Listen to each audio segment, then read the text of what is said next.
They say the Red Baron loved to fly, but his true passion was pizza. Red Baron frozen pizza. Soon you too will remember the Red Baron. What kind of wallpaper will go with a striped couch? Ask Sherwin-Williams. Now at the Sherwin-Williams anniversary sale, buy one roll of any take-home wallpaper and get another roll absolutely free. There's a huge selection of brand new 1984 patterns you can find only at your Sherwin-Williams store. They're easy to apply and easy to buy, and the second roll is absolutely free. Ethel, where's the couch? Next time... Ask Sherwin-Williams. Give me some fun in the blazing sun. Give me a friend or two. When my thirst is at its worst, give me a Mountain Dew. Do it, Mountain Dew. When I got a thirst, quench it, drench it, do it, Mountain Dew. Play the Pepsi Challenge Monopoly game and you could win up to $100,000 in real money. Play with Mountain Dew Cap Smart Go and you could win for real.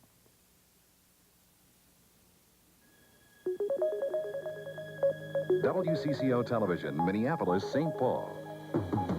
From WCCO Television, the Northwest's leading news station, this is the Noon Report.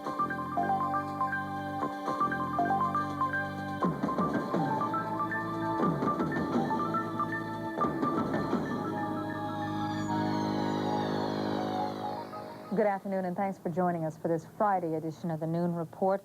The horror of the shooting down of an unarmed South Korean jetliner continues to rock the international community today. 51 Americans were aboard the plane. The incident has brought an end to President Reagan's West Coast vacation. He's returning to Washington today, 3 days ahead of schedule, to meet with his top national security advisors.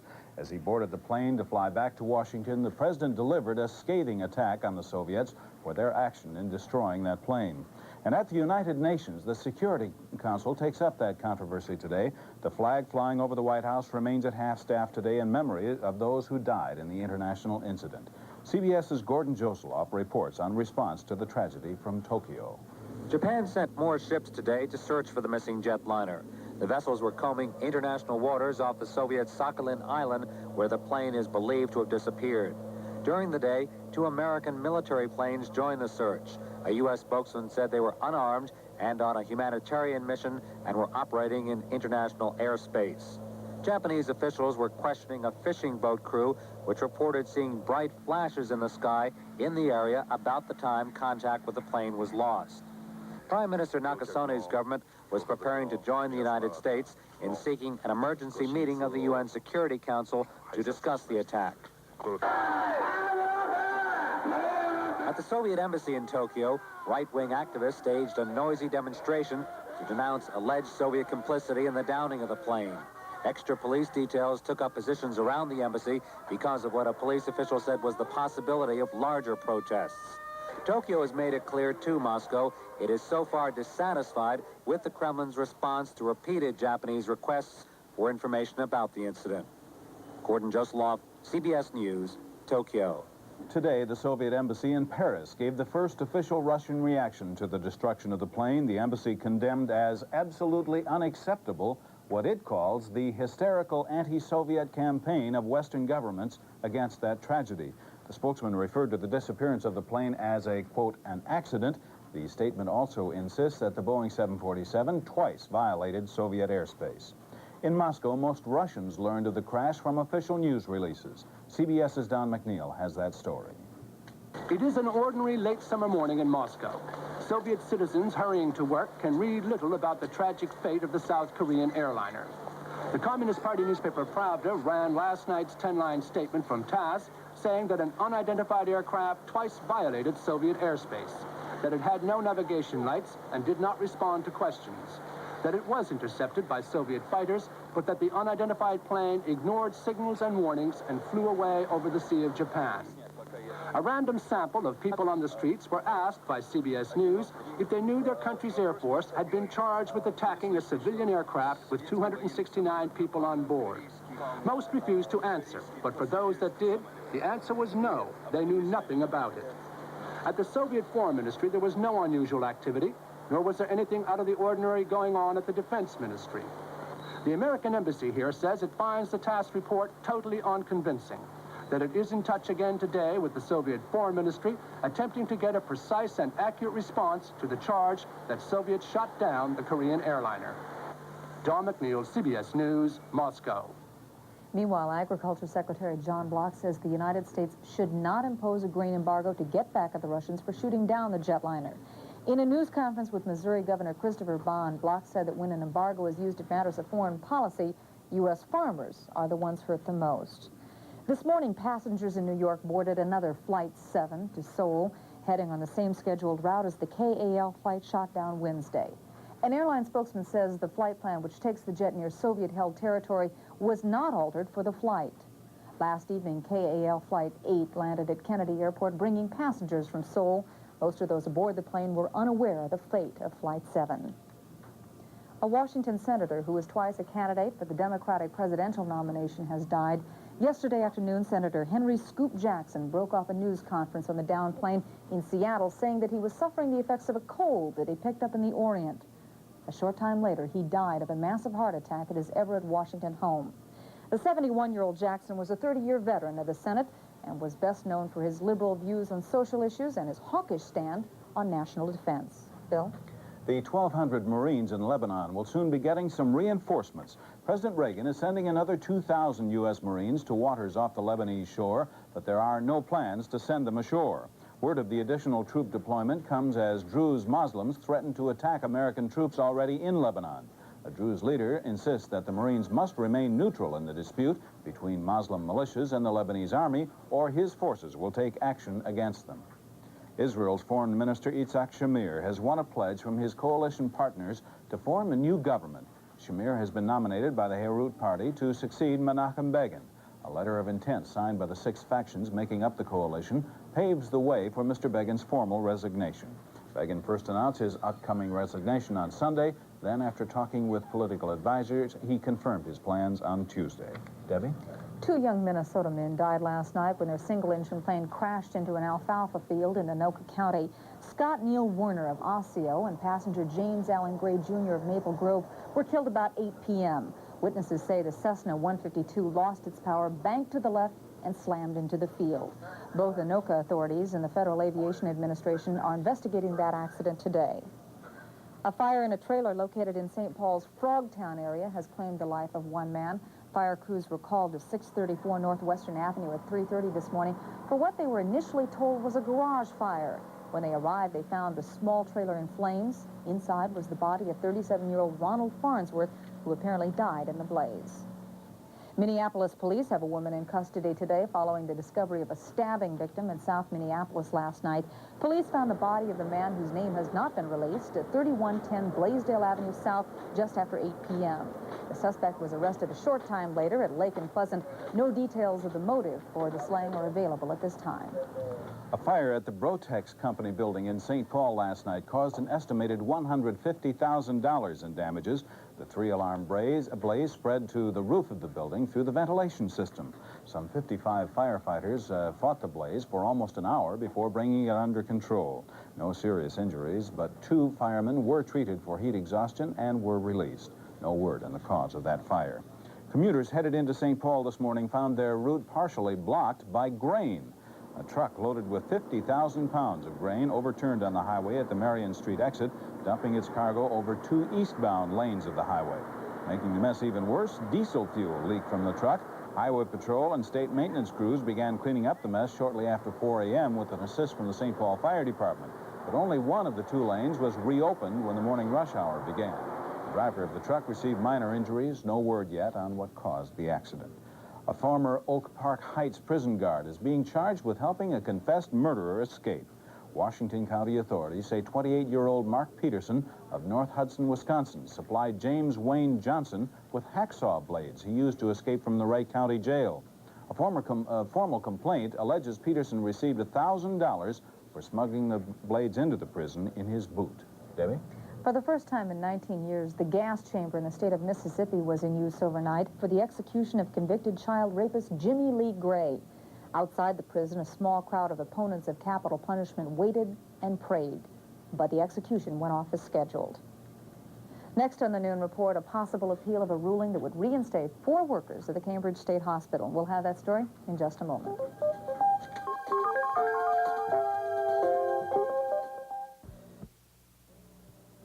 Slow down, you're going too fast. Here's the antique show at last.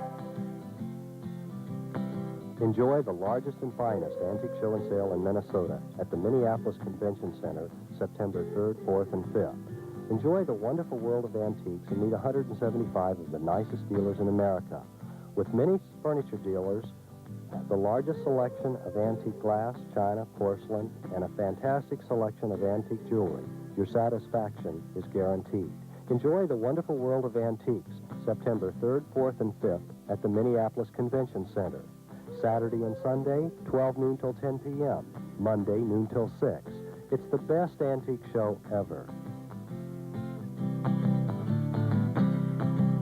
Let's get ready and let's all go.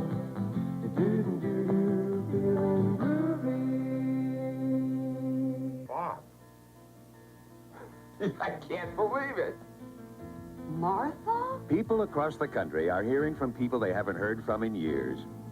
I heard you die. For the first time, MCI is offering low long-distance rates to everyone. You have how many kids? Until now, you had to make a lot of calls to get MCI savings. But now everyone almost everywhere can save up to 50%, whether you call a lot or just a little.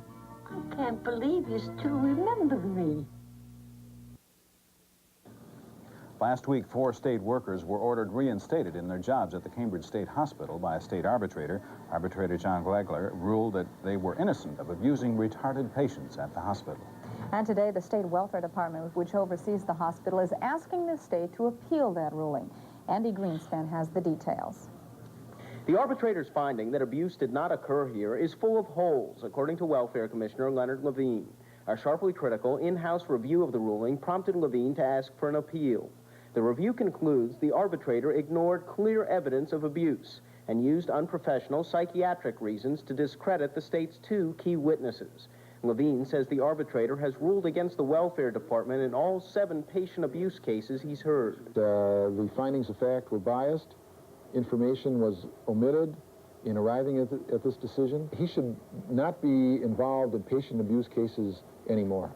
The arbitrator, John Flagler, said today he sticks with his decision that abuse did not occur. The workers' union representative says the welfare department should accept the ruling. We've had our attorney look at it, and he does not feel there are grounds for appeal. I think Commissioner Levine is really going through meaningless motions. The 4 workers have yet to return to their jobs at the hospital and would not be able to during an appeal. Even if the state decides against an appeal, the issue may not die there. The welfare department is already considering other ways to prevent those workers from returning to their original jobs. Andy Greenspan, WCCO Television News, St. Paul. Nurses who work at the Veterans Administration Hospital are handing out leaflets to those who enter the government facility today. They are not on strike. They are prohibited from striking against the government, but they are protesting what they call understaffing at the hospital. Earlier this week, the nurses issued a statement signed by 64 doctors complaining that the quality of patient care is at risk because the hospital has not hired enough people. VA officials say they do not believe that they have a staffing problem. The ranks of the nation's unemployed remain unchanged during the month of August, with about 10.7 million Americans looking for work. That figures out to a 9.5% unemployment rate, the same as in July. But among blacks and Hispanic workers, there were significant increases in joblessness. The rates for blacks rose a half percentage point to 20%, compared with 8.2% for white workers. Bill?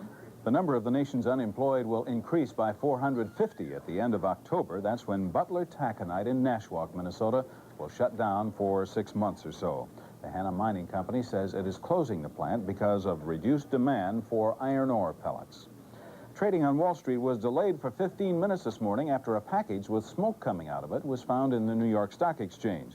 But what they feared might be an explosive device turned out to contain a pressurized canister of test equipment left in the building by workers overnight. At noon, stock prices remain higher and relatively slow trading. The Dow Jones Industrial Average is up 6.8. Transportation stocks are up 3.6, and utility issues are down about 1/5 of a point. Patients who use the Indian Health Board Clinic in South Minneapolis celebrated the completion of a major project just a couple of hours ago. Along with Senator Rudy Boschwitz and 9th Ward Alderman Tony Scallon, they participated in the dedication of a brand new clinic. That facility is completely debt-free. The $800,000 clinic at 1315 East 24th Street was financed largely through patient fees with help from the federal government and the McKnight Foundation. The clinic, run for and by Indians, is one of the largest in the country and is the only one without a debt. Debbie? Classes resumed in Red Wing this morning for 770 students of Central High School. They had a reprieve from classes yesterday after vandals turned on fire hoses in the building. School officials say about $15,000 in damages were caused by the water, which flooded the school. In addition, the Central High Library was ransacked. Administrators believe the vandals broke into the building while the custodian was in a different part of the school. Police have no suspects in the incident. Fair skies, warm temperatures, and high humidity will be with us for the start of this holiday weekend. But Bud is predicting some rain before Tuesday. His forecast is coming up next. I don't know if it'll be a boy or a girl, so will pink walls go with a blue carpet? Ask Sherwin-Williams. How can I paint my house without using my whole vacation? Ask Sherwin-Williams. At a Sherwin-Williams store, we have the answers to your painting and decorating needs. During our anniversary sale, save on Classic 99 interior paint or A100 exterior paint, just $9.99 a gallon. Next time... Ask Sherwin-Williams. Fall has come once again to the Dales. Classic rich autumn colors can now be found at Southdale, Brookdale, Ridgedale, and Rosedale. Over 500 of your favorite stores are now offering a dazzling selection of back-to-school and fall fashions. Everything to make this season your best ever. New this fall, the Dales Report in print. Fashions, special events calendars, and lots more. Look for it at the Dales. Fall means great shopping at the 4 fabulous Dales. Don't miss Levitt's fabulous Labor Day weekend sale with hundreds of bargains like this Royal Crest quilt top bedding. Any size mattress or box spring for only $79. You mean I can pick any size mattress or box spring for only $79? Yes, ma'am. Now through Monday at 6 p.m. Even king and queen sizes? Yes, kings and queens must be purchased as sets, but each piece is only $79. That's unbelievable. No, that's just another reason why. You love it at Levitt's.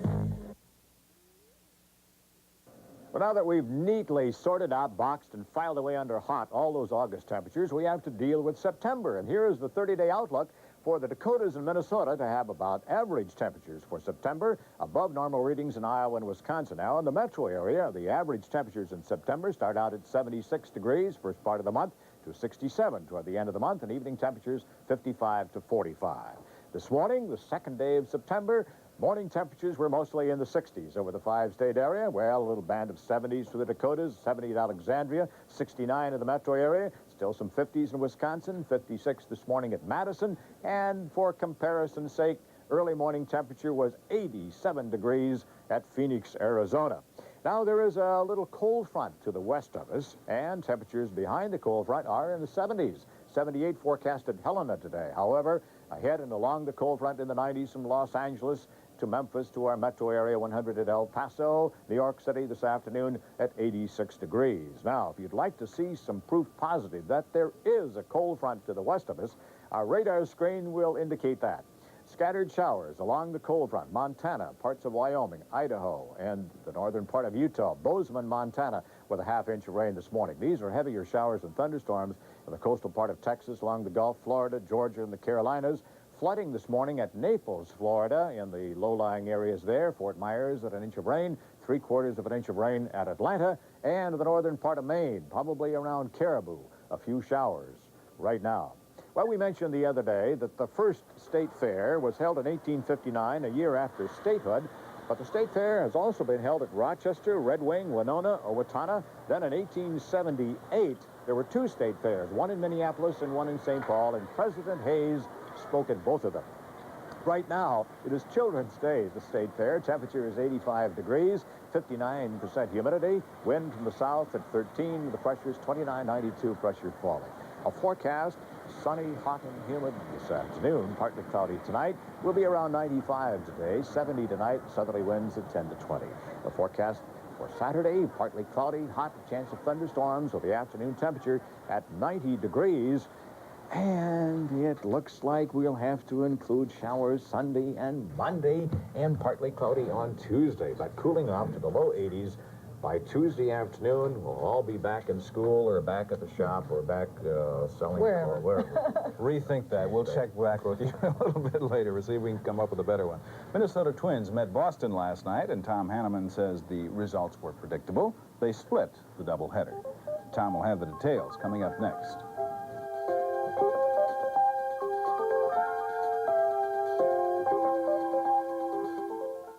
With most steam carpet cleaning systems, a wand is a wand is a wand.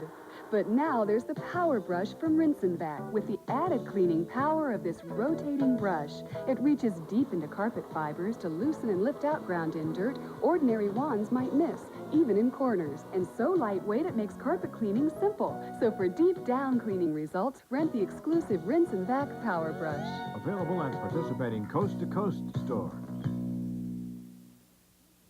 Some people think MCI just offers long-distance savings to big cities. But MCI can now reach every single town. We mean every town. Towns like Happy Jack, Arizona, Embarrass, Wisconsin, Point Blank, Texas.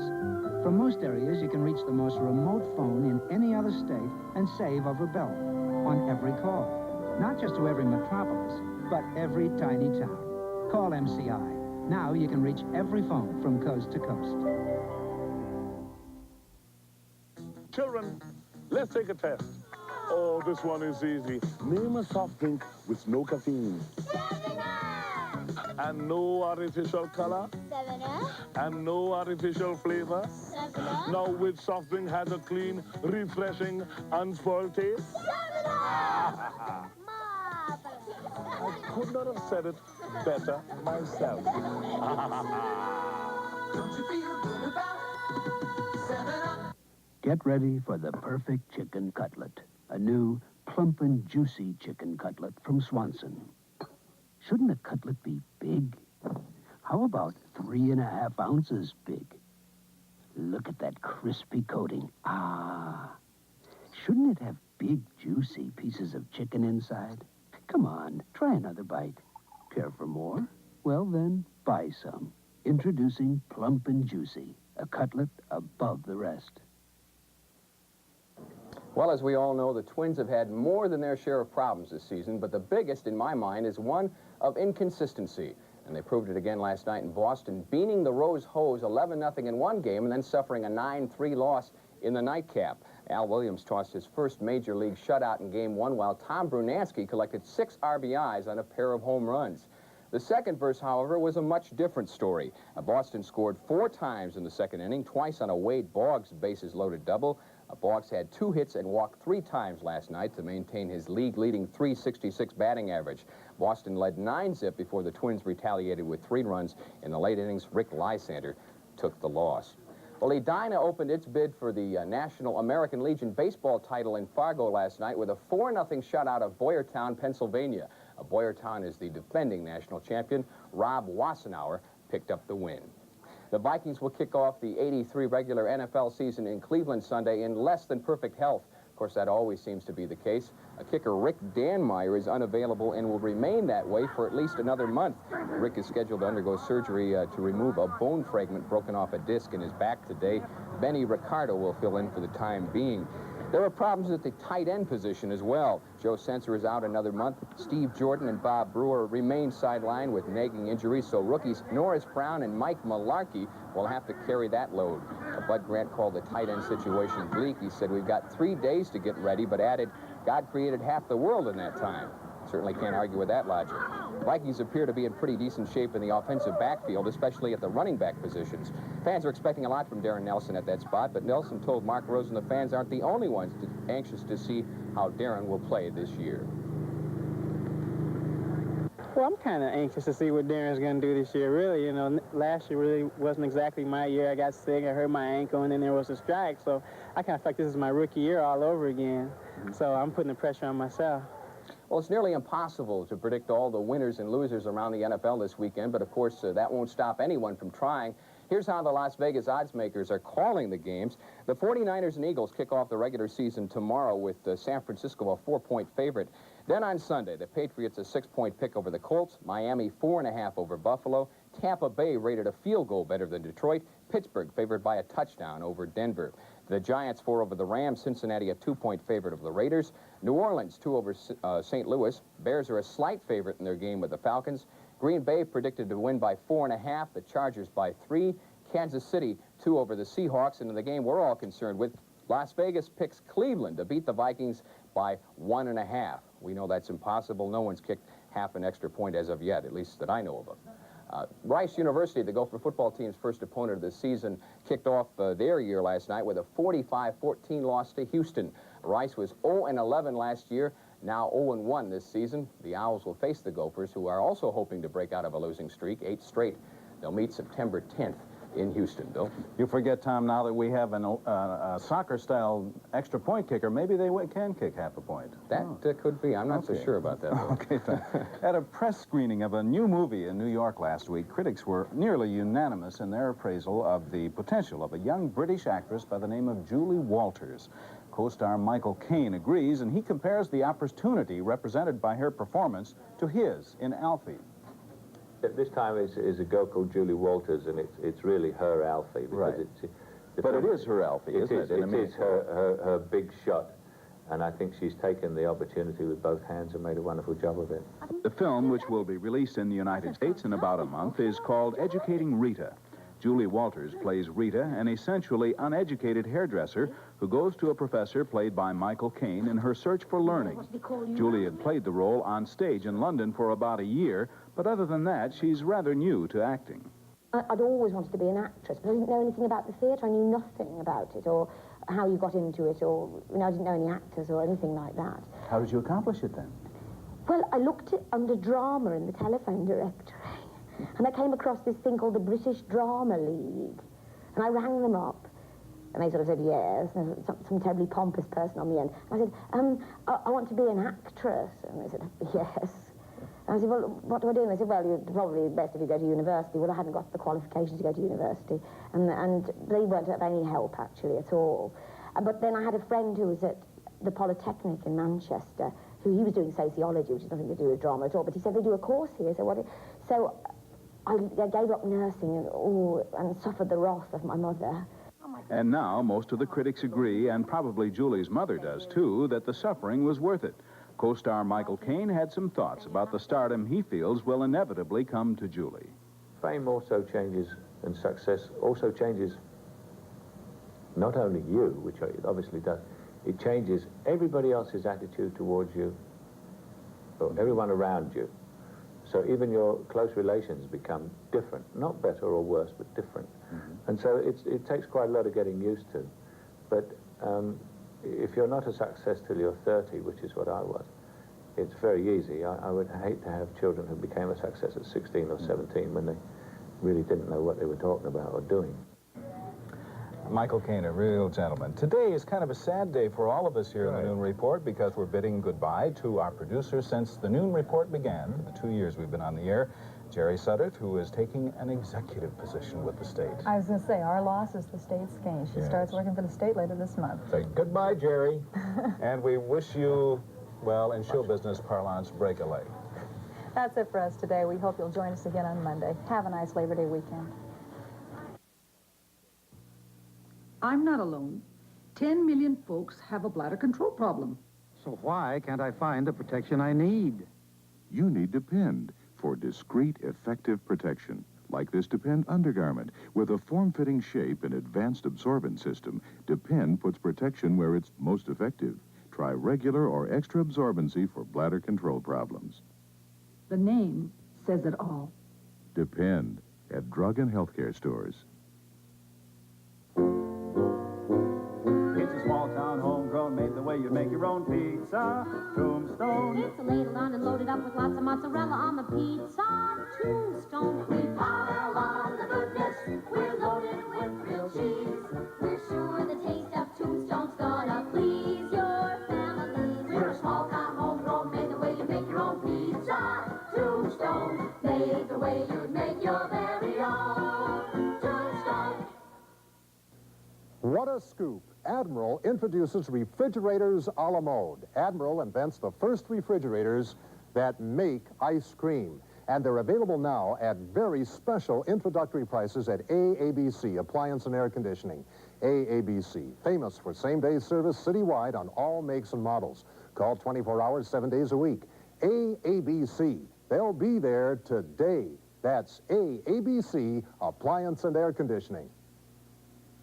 WCCO Television, Minneapolis, St. Paul.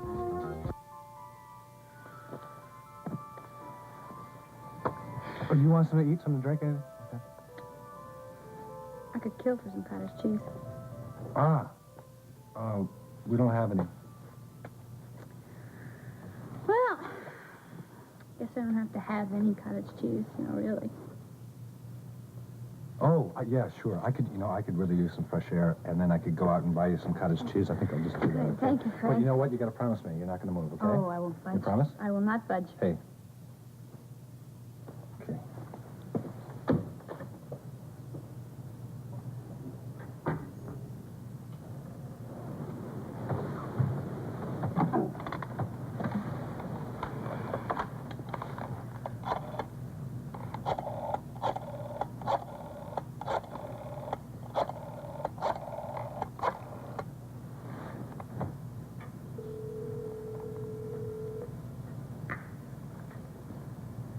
Hi, it's Betsy. Oh, man, am I glad to hear your voice. Oh, I was worried sick all night. Didn't Tucker tell you I was okay? Yeah, but I talked to your granddad last night, and he said that you were in a bad way. Yeah, well, he gets a little bit overprotective, Yeah. I sound okay, don't I? Yeah, you do, but you were in so much pain yesterday. I know, that's all over, though. The doctor just says I just have to lie back and be very careful, and I can't leave home. Oh, sure, no, I'm glad you're going to do that. If it were just me, I would race over there to see you, but I have to think about the baby, too, Yeah, no, that's what's important now. I'm doing okay. So you don't even think about that. Okay, so I'll see you soon. Betsy, wait. One more thing. What? I love you. So long, Steve.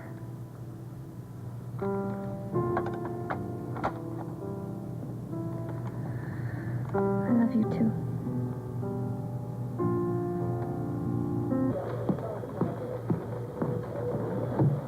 This guy says he knows where Andropolis is. Give me your name. No, that's not important. Well, we'll keep it confidential. No.